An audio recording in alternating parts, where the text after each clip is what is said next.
You are now listening to a member of the Disney Podcast family. Head over to Disney Podcast Family on Instagram to see all the latest posts for this show and links to other great Disney podcasts.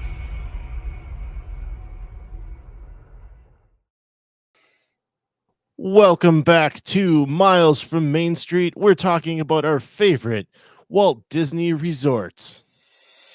To all who come to this happy place, welcome. Please stand clear of the doors. Por favor, manténganse alejados de las This here's a wild ride in the woods.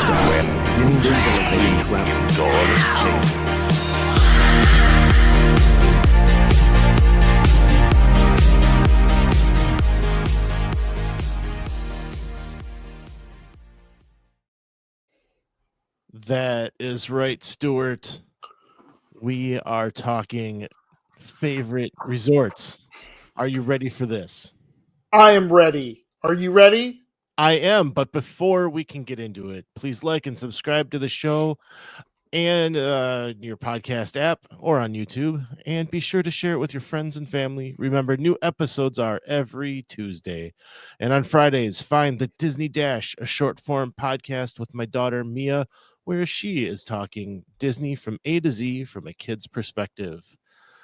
Stuart, I just want to mention one more time, I was on the Idiot's Guide to Imagineering, which came out yesterday on their feed. So go check them out. It was a great time talking with them.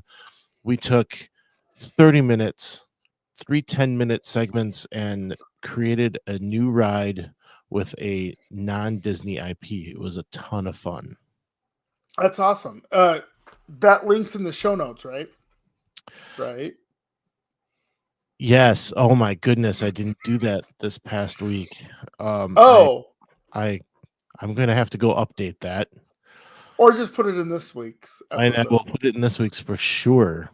For sure. Yes. And so, forgive me, but this is going out on YouTube, right? Yes, our show goes on YouTube. Perfect. Idiot's Guide does not, though. Okay, Idiot's Guide does not. But if you're on the YouTube and you do like to comment, like my friend Daniel Butcher, you should do so.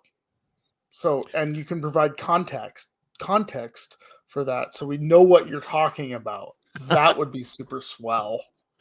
We do love to hear from our fans and listeners. So Yes.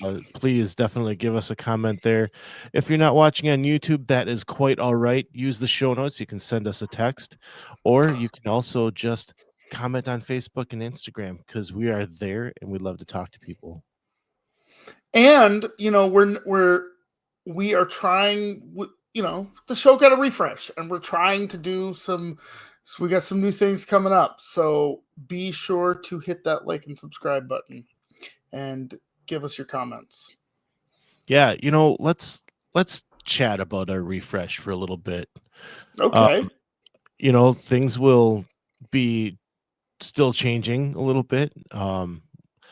And we're just trying to keep it light and chatty right now and move it along and be consistent.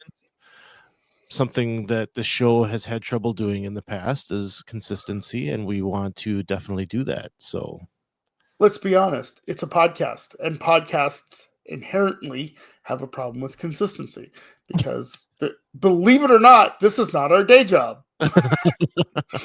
and it's hard, sometimes it's hard to make that, to get the show done, right? To get it out and get it recorded. Yes, it is a difficult thing to keep up with.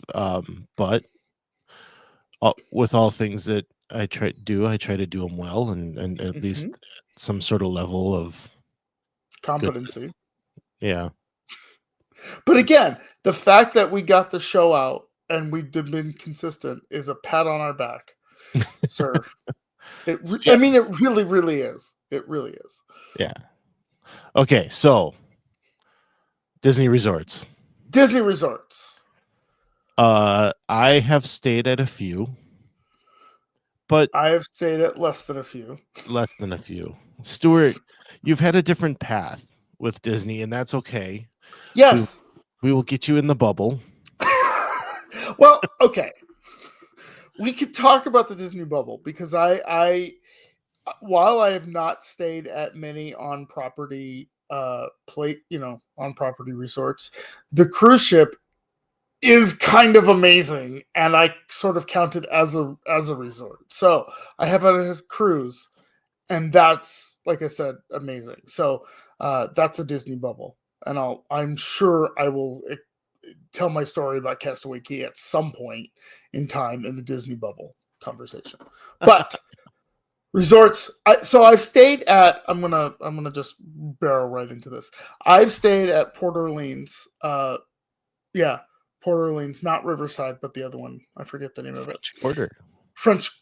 No, it was Riverside then. It wasn't French Quarter because I had to walk to French Quarter to get the beignets because, of course, you're getting beignets. Absolutely. I mean, come on. But Riverside was fantastic. Was absolutely amazing. And we got the Princess Suite where they had the little light up on the headboards, and my littles were very little at the point, and they went to sleep, and then the things went over their head. It was absolutely amazing, and Tiana welcomed us, and yes, I absolutely love staying on property if I get the chance to, but my the family bought a timeshare a billion years ago, and we've also stayed there a lot. So, and when you've got accommodations like that, that are basically free, right? Right. Why wouldn't you? I mean, yes, absolutely. But you get there and you're like, but I can't. I have to drive to the park. I have to figure out parking. Yeah. Oh, bro, that's horrible. You mean to get to Magic Kingdom, I have to take a boat or the monorail? Like, why can't I just walk over there? Right. Yeah. The staying at a resort has been that's just what we do. That's just what we do. I did stay off property, but that was when I was visiting my sister. It wasn't really that I was going to Disney, right? So it's something that we just do because, as I said, you got to be in the bubble, and I want to be in that bubble. So we've stayed at many resorts. We now have that bucket list of staying at each one. It's going to be difficult to get to all of them, and I'll tell you what, I'm not interested in staying at the Grand Floridian, but I will be doing that at some point. The Grand Floridian. We're supposed to be talking favorite, and here I am talking about Grand Floridian. So, what is your favorite resort? My favorite is got to be the Contemporary. Why do you? Okay, so what about the Contemporary makes it your favorite? Okay. So here's the thing. Up until a year ago, it was always the Polynesian. Always. Love the Polynesian. Can't wait to stay there. I stayed there. I had the infamous, quote unquote, famous, whatever you want to say, room where John Lennon supposedly stayed and signed the death nail coffin thing of the Beatles. Is there a plaque or something that says it in the room? No. They have. I've done some research into this. They have actually talked to the nanny that was with John Lennon on that trip, and she said that she doesn't remember the room number itself, but she's certain that it was not that room. Oh. So, but Disney will claim it's that room. They have given tours to people and claimed it to be that room. So there is that piece of it. I don't know how much I believe of it because the person that stayed in the room says it wasn't that room. Yeah, but let's be honest. I'm sure Disney can pull up records and be like, well, John Lennon stayed in room 9928. And this is 9928. It's actually 1601. But yeah, I mean, we stayed there. It's a wonderful location. I could walk out of, if there weren't all the vegetation out the patio, I could have walked right out onto that green space, that fake grass green space that they do all their activities on. Could have walked right out to that. Like it's like right there. That's the closest room to that space.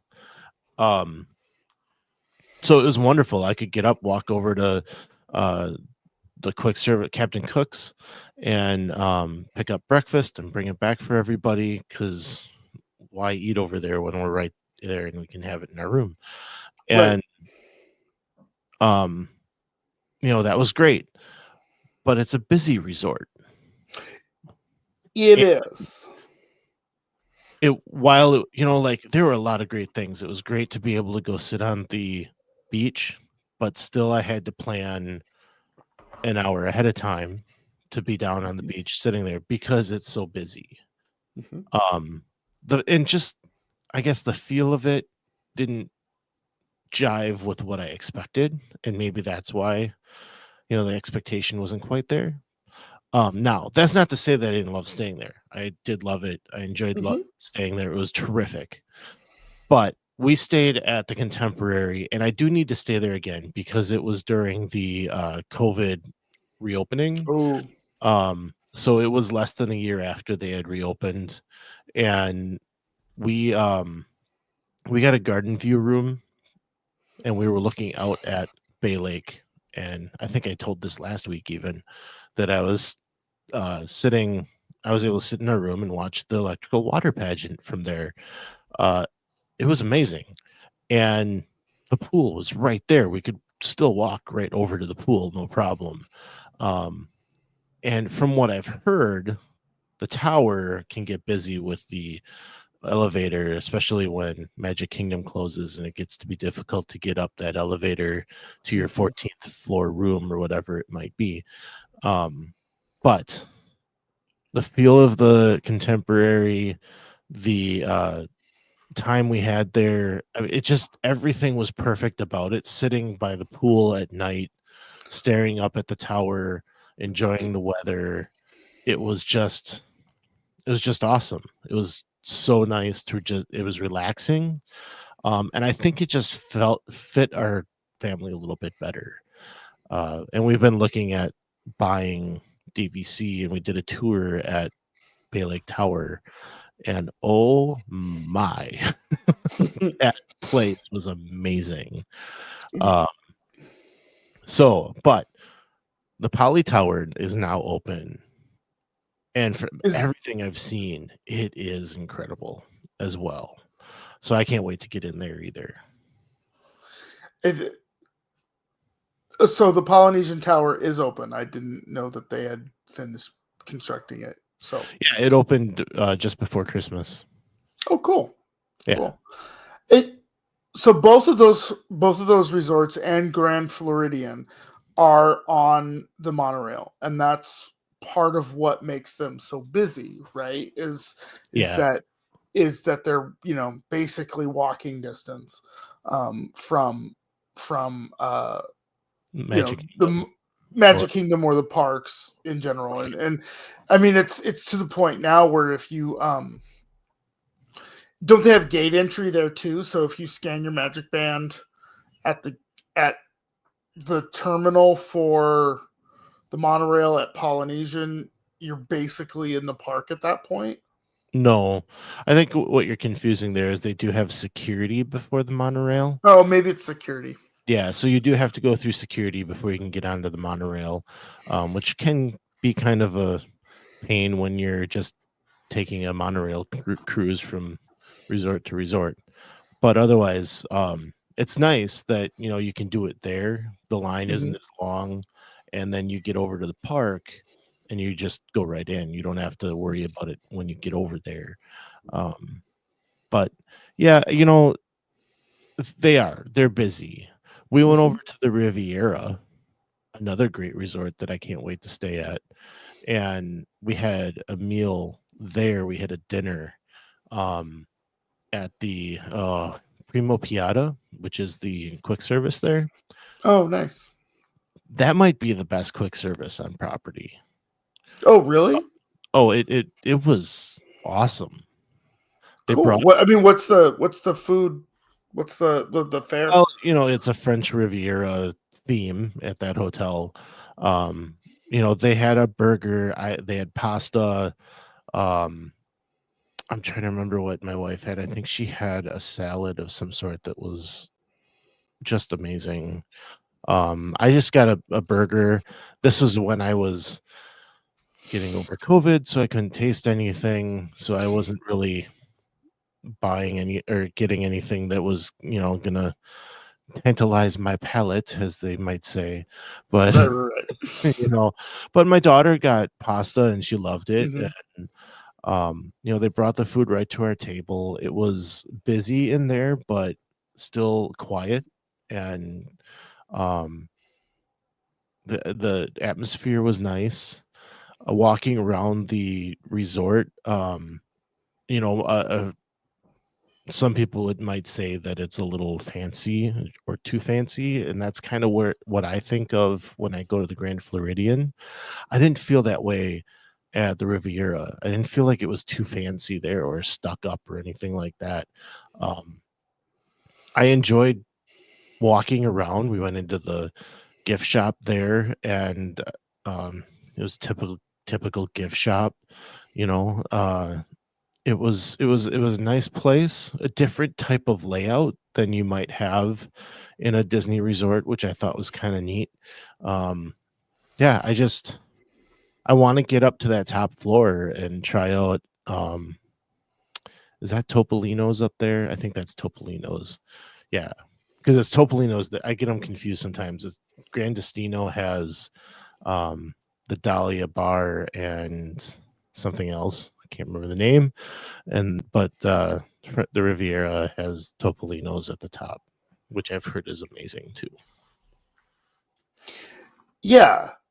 That resort though is not on the monorail, so it's busing to the parks and stuff.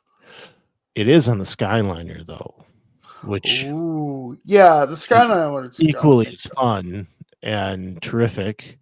I don't know that it makes it more busy. The hub is on the far end of Caribbean Beach. Yeah. And I'm going to give a quick shout out to the Disney Ditch podcast with Jim Hill and Len Testa, because they just did a series of 3 or 4 episodes where they went over the history of the Riviera Resort. Go check that out. It was so good. Like, he dives way deep into the history of these things. That's cool. Stories. It was really good. That's cool. So, but anyway, yeah, the Skyliner's hub, like where Epcot and Hollywood Studios comes in, that is off in a distance away from the Riviera. There is a stop at the Riviera, but most people are moving to that hub. So you don't get the craziness that you might get from people stopping on the monorail. Mm-hmm. It's very true. Yeah. Very true. Go ahead. It's just yeah, so I mean, the Skyliner goes mostly to the value of art of animation and pop century. So you don't have the craziness that that you might have with the monorail. And maybe it has something to do with the Magic Kingdom being there and the popularity of those resorts, being as well known as they are versus the Riviera, which is brand new. Right. And so is Grand Destino, right? Because that's new too. That's the tower at the Coronado Springs Resort. And that one is, I've heard many people, again, I stayed at Coronado for my honeymoon, and I have been over there a couple of times. I have not gotten into the tower yet though. But that tower is looked at as a deluxe resort, but at a moderate price, which is really cool. And they have really great views all around of the I think you can see 3 different resorts: Animal Kingdom, Hollywood Studios, and Epcot from there. That's cool. So you can see fireworks, you can see Fantasmic, you can see what's that Epcot show? Luminous. Luminous. Yeah. Is that the one that took over for Harmonious. which we don't count? What was the one before Harmonious that everybody loved? Illuminations? No. Yeah, Illuminations, which if you this was pointed out the other day, Illuminations ended and Epcot Forever was put in as a placeholder. It actually had a longer run than Harmonious, which Epcot Forever was the placeholder for Harmonious. Right. You right. know, it's funny that. Yeah, let's so sidebar. I actually saw somebody live broadcast Harmonious, and I didn't hate it, but I never got to see it in person, but I loved it. I thought it was a great show. Yeah. The problem with it is that it was created for the 3-story party deck that they were going to put between the lagoon and Spaceship Earth. And when that got axed, then they knew that the show was kind of doomed, because they were banking on people going up onto that deck as a, I don't know, extra ticket that you would have to pay, and professing how wonderful the show is from up there. But once you took those, because the beauty of Illuminations is that you could stand anywhere around the lagoon and see it and get the whole show. That one, you either had to be on the America side or on the Spaceship Earth side to really see the full show because of the screens that were involved, right? So now we're back to that Illumination setup where it's all the way around. It's just, I have not seen the full show. The time that I saw it, it was raining, so they did not shoot the fireworks. So it was just water that was shooting around out in the lagoon, and it wasn't good. And the music was more on par on what they offer in Happily Ever After, the harmonious music.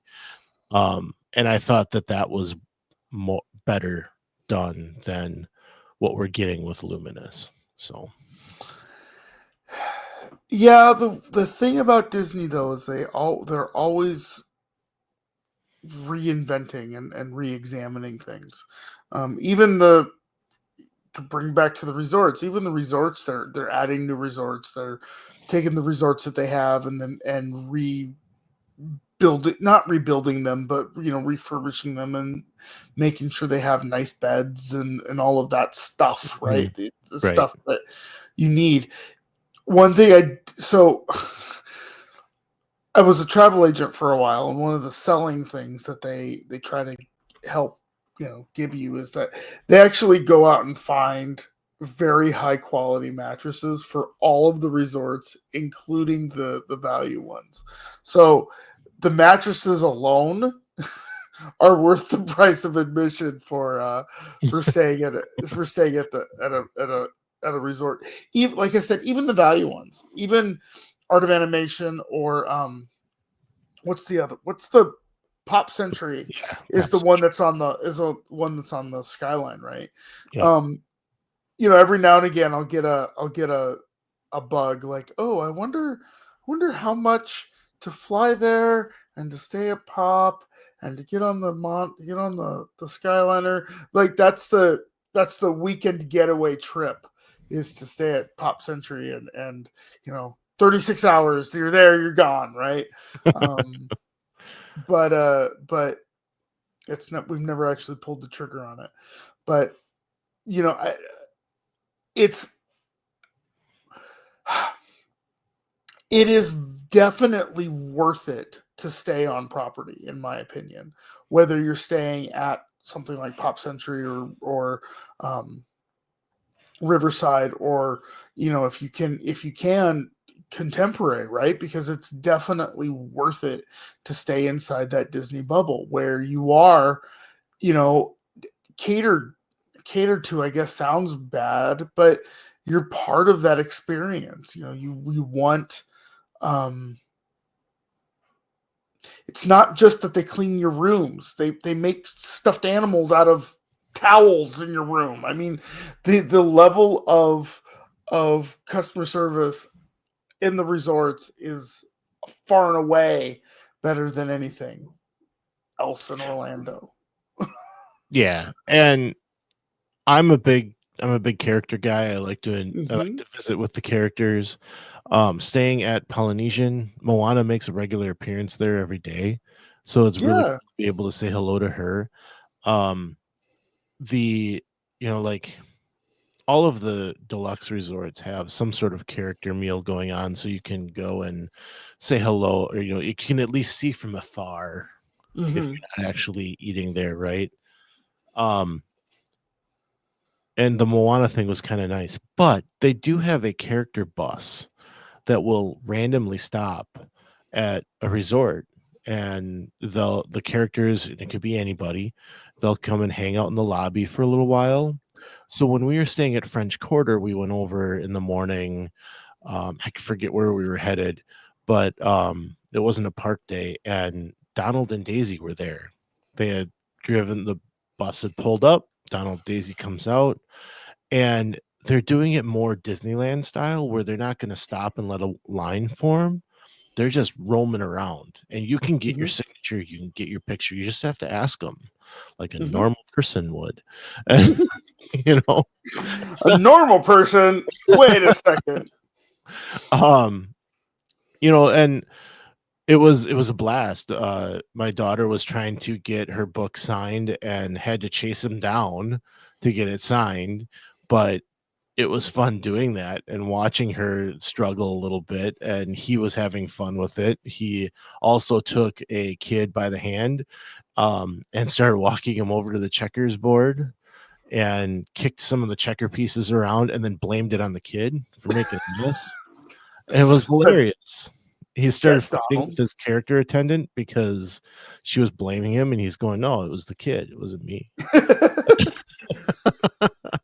Donald! Yeah. Do better, Donald. I mean, these are the things you get staying on property, right? You don't have to rely on a shuttle that leaves once a day and picks up once a day. You don't have to, I mean, there's a bus coming every 20 minutes at these resorts.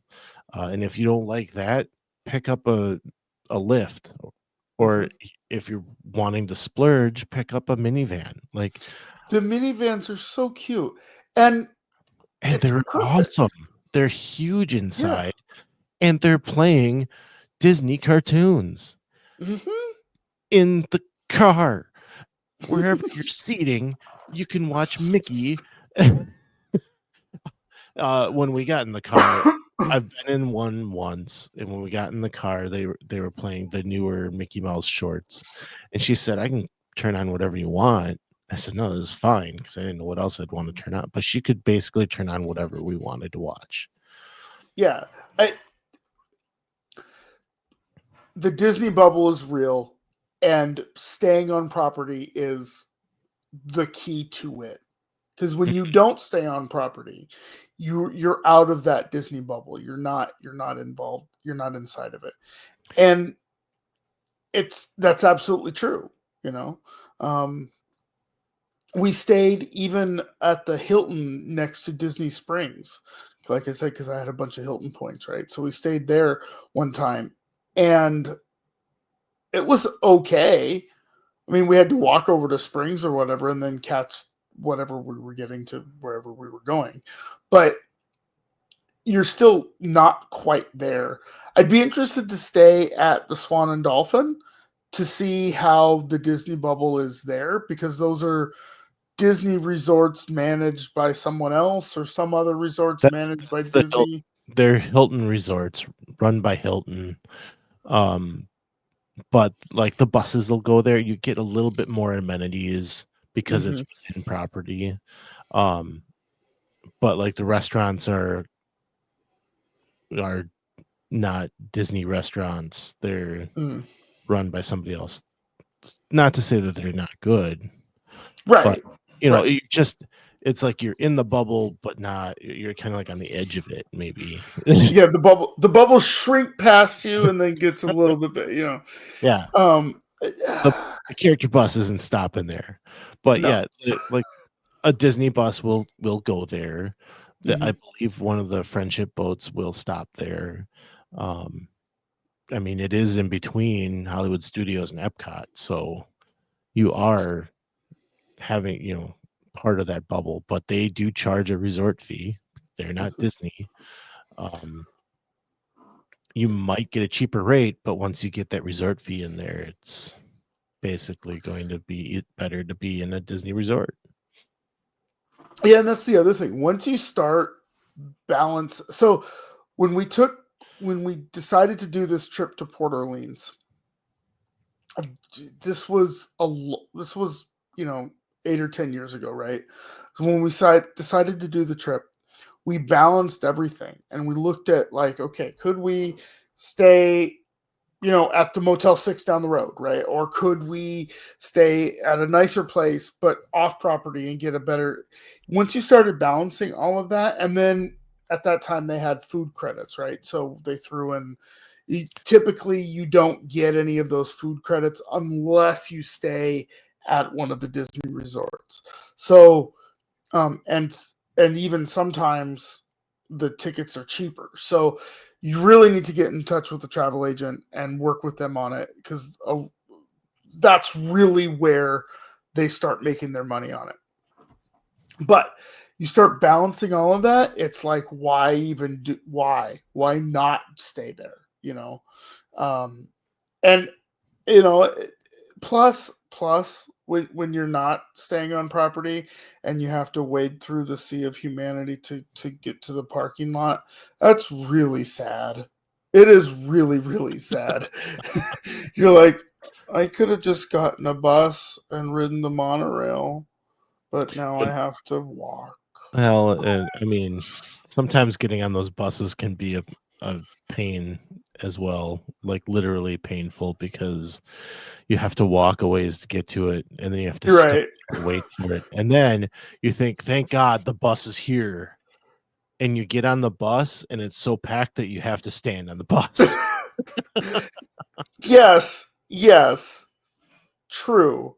But then you get back to your room, and it's the softest mattress you've ever been in. They're so comfortable, and I sleep so good when I'm there. Right. Yeah, you can find those mattresses.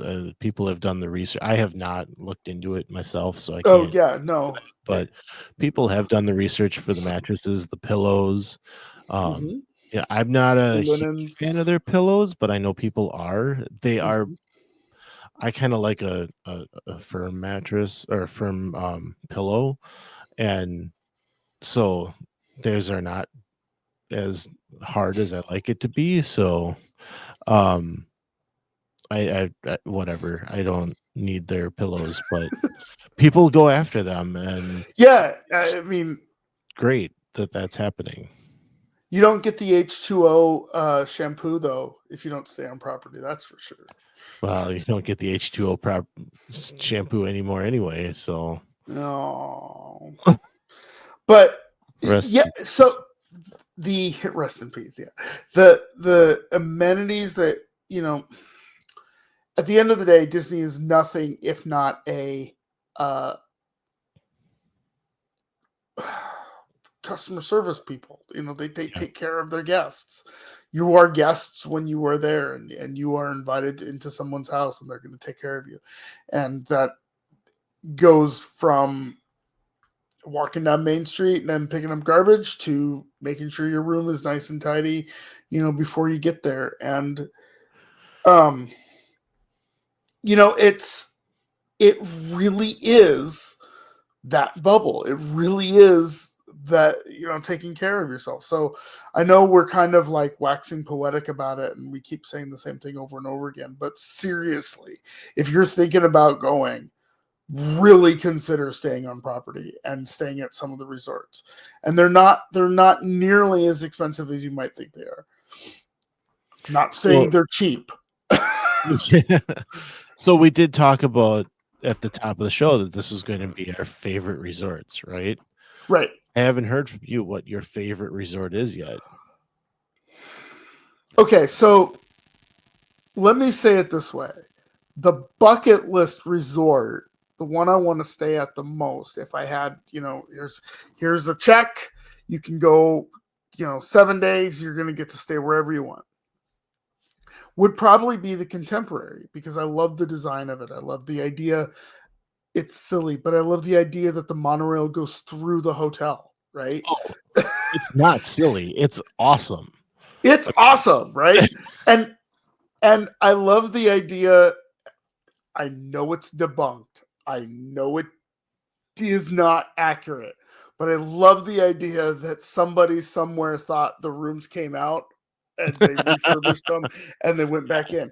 I love the design of that. It's such a it's not contemporary anymore, but when it was built in the 70s, it absolutely was futuristic, and it fit right in with Tomorrowland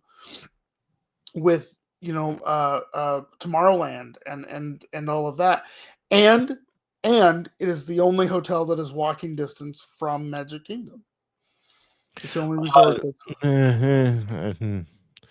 you can actually walk the entire loop from Polynesian all the way around to the Magic Kingdom now. Yeah, but let's be honest. How many of us are going to do that? I know. It's a long It but, is. So I prefaced all this by saying I've only stayed at one resort, and that was Port Orleans Riverside. But when I was a really tiny child, my dad took us to the Disneyland Hotel back when it was so this was, I remember seeing Batman at the drive-in, so this must have been 89, right? So they hadn't done all the refurbishments and all that sort of stuff. There was no California Adventure or anything like that. That was really cool because you could just walk to the park, So the idea of being able to get out of bed and walk over and not have to ride a monorail or anything like that is intriguing. So I would stay at the Contemporary in a heartbeat. Let me think. I mean, I'm going to be honest. I really liked the theming around Port Orleans. I've been to New Orleans. It's one heck of a place. And Port Orleans captures that. Riverside captures that. French Quarter captures that. I love eating at the oh, come on.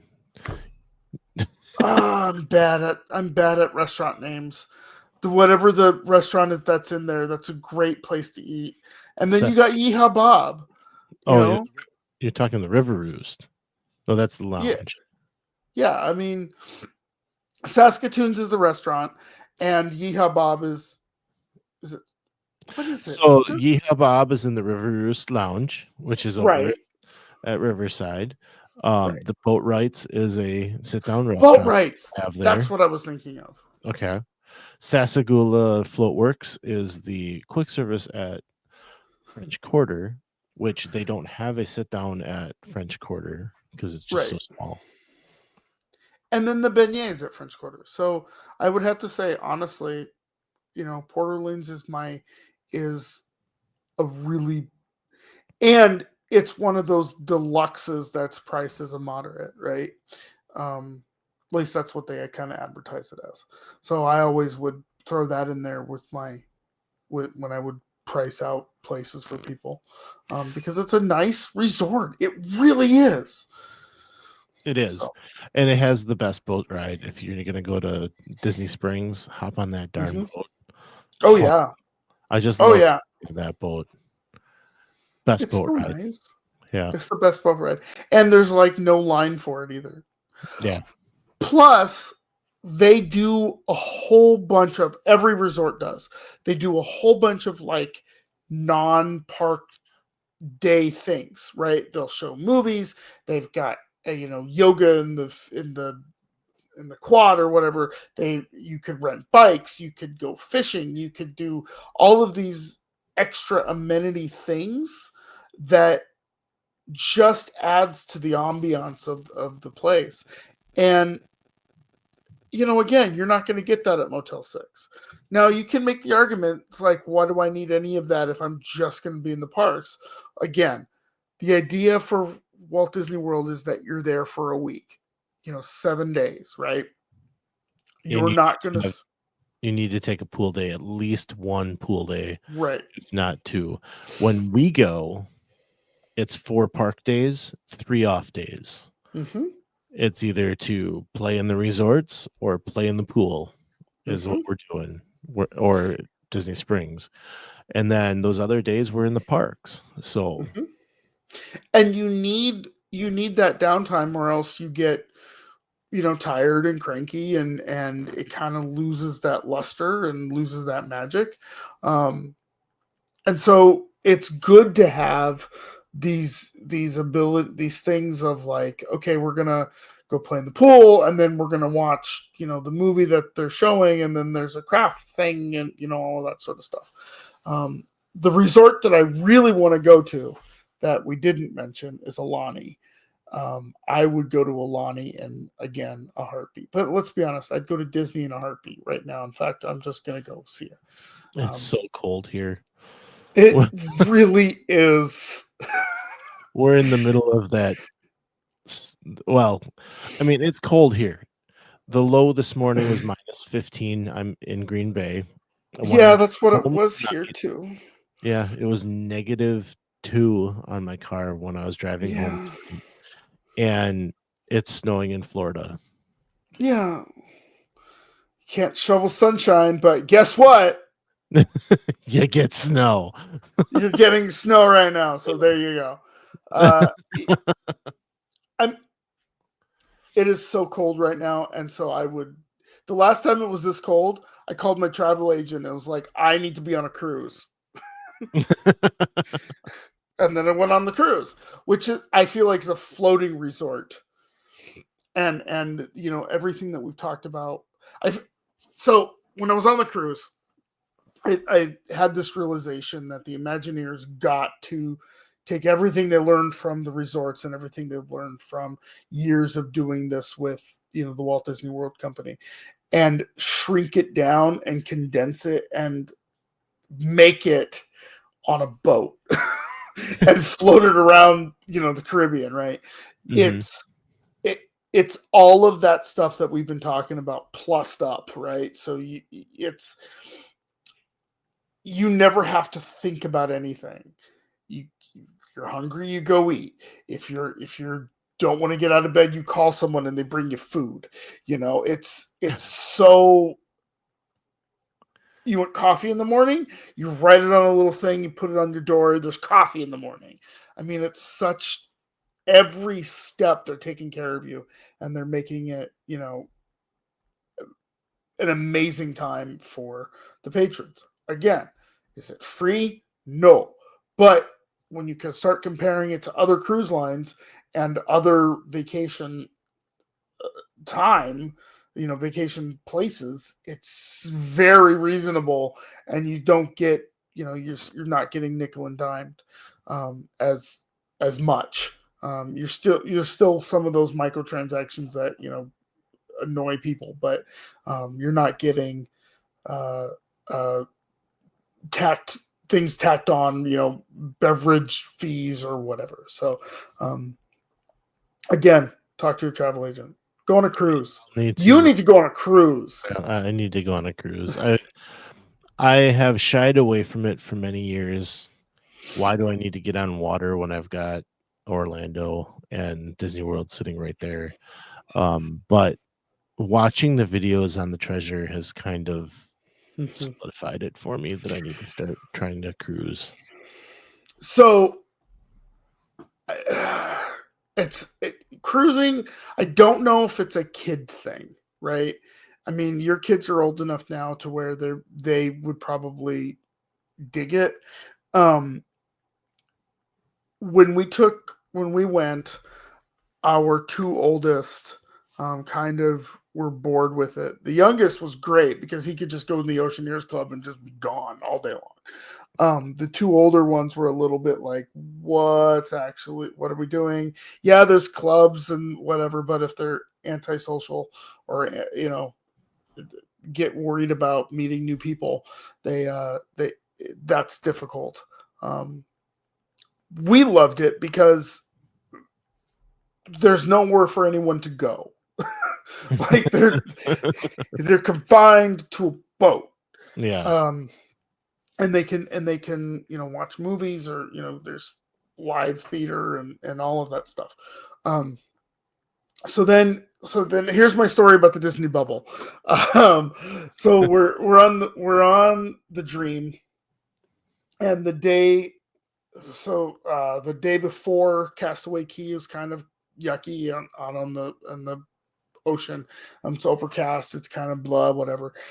We wake up and the boat is doing this like flippy U-turn thing to sort of back end itself into the pier.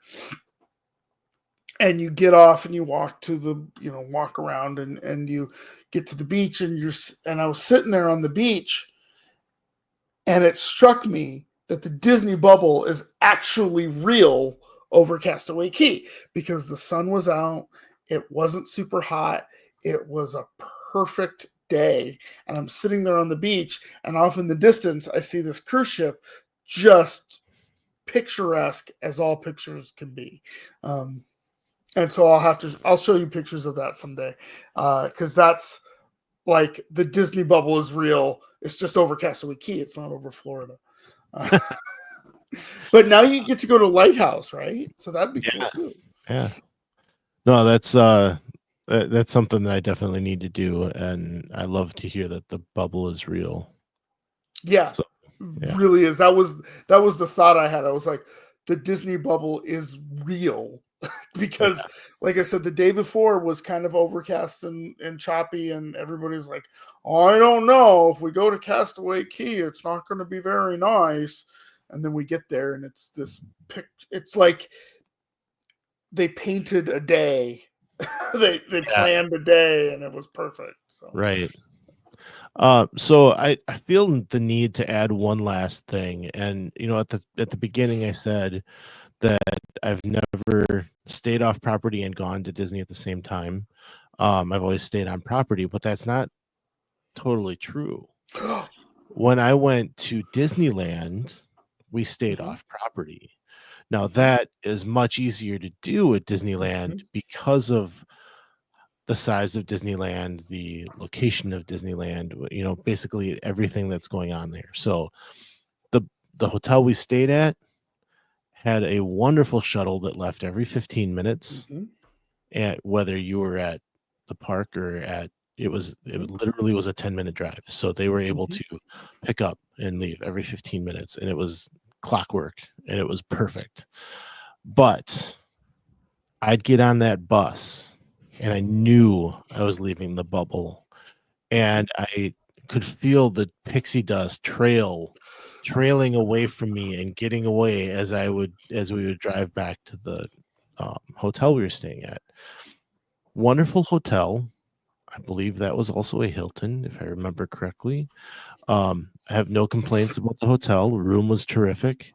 But yeah, that just not getting to stay within the bubble 24/7, that was jarring to me. And it did take away, because when I came back, you can go back to the podcast of my trip report, I said it felt like Disneyland light, or Disney World light.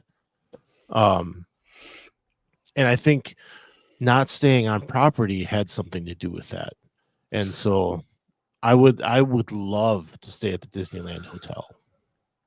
So what's really interesting, and we're getting short on time, so definitely, cut me off if you need to. When Walt created Disneyland, right? He ran into a lot of the Anaheim City Council things, and he ended up just buying them and pushing his way through. But it still wasn't sort of the resort he had envisioned, or at least the resort he had envisioned came out of his dealings in Anaheim. And so part of what he had to do was basically buy up all of the surrounding property of Disneyland so that there wouldn't be flea motels, so that people could stay at nice places when they came to visit his park, right? And so that was part of the reason he created Walt Disney World, which was, what is it, 47 acres? Is that what it is? Oh gosh, No. it's much more. It's The 47. campground alone is 750 acres. Okay, so it's this huge amount of space. It's San Francisco, right? Bigger than the island of Manhattan. Okay. It's a huge amount of space, and very little of it is actually used, right? For that. Only 25% of the land is developed. Right. Yes. See, this is why I love talking to you, Brian, because you know all the numbers, and I don't remember the numbers. I do the best I can. So Walt was like, I want people to be inside of that bubble. I want people to be inside of the space, and I want them to feel like they're being taken care of. And that's happening. And so I'm all for, like I said, I'm all for staying on property. You should stay on property. The oddest experience that I had at Disneyland was standing in Batu, or Galaxy's Edge, and hearing a police car going by. I was like, oh, darn it. Have you ever read Sam Genoway's book, The Disneyland Story?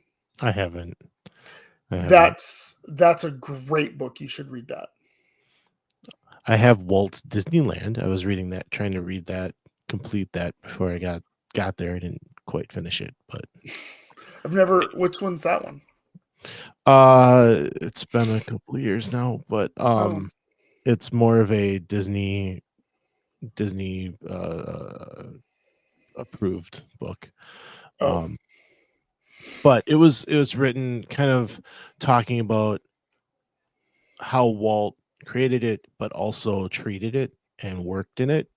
So there's some interesting stories in there about different parts of the park and where he would visit most, and that there was an orange juice store or stand or whatever, and he would go down there every day and make himself a glass of orange juice before the park opened. And I think it was Sunkist was the sponsor of that.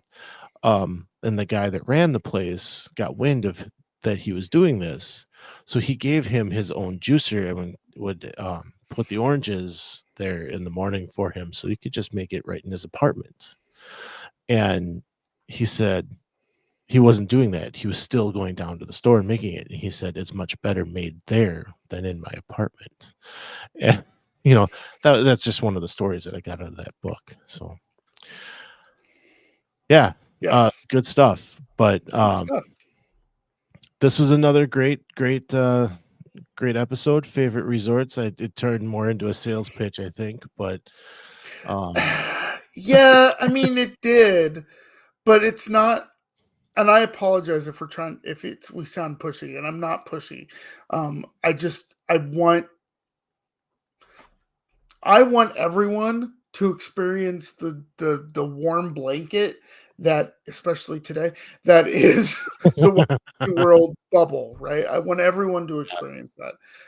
Because I think this is going to sound bad. I think it's life-changing. I think you get in there and you start to have people take care of you, and you're like, oh, the world doesn't suck. Sorry. Did we lose our rating or whatever? No. So, but yeah. Melissa Pilgrim is our choice for your next Disney vacation. You can reach her at amagicalpilgrimage@gmail.com. We thank her for her support.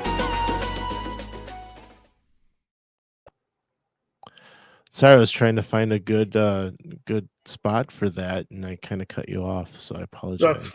That's fine. But thank you to everyone watching and listening. Remember, episodes are every Tuesday, and you can find us on Facebook, Instagram, or YouTube. As a bonus, leave us a comment, and we will read it on the show. Or better yet, find the link to the text in the show notes Yes. so that you can text us, and we'll read that on the show. So, Stuart, as we like to say, some live close, But others don't. so let's talk about it. We'll see you next time on Miles from Main Street.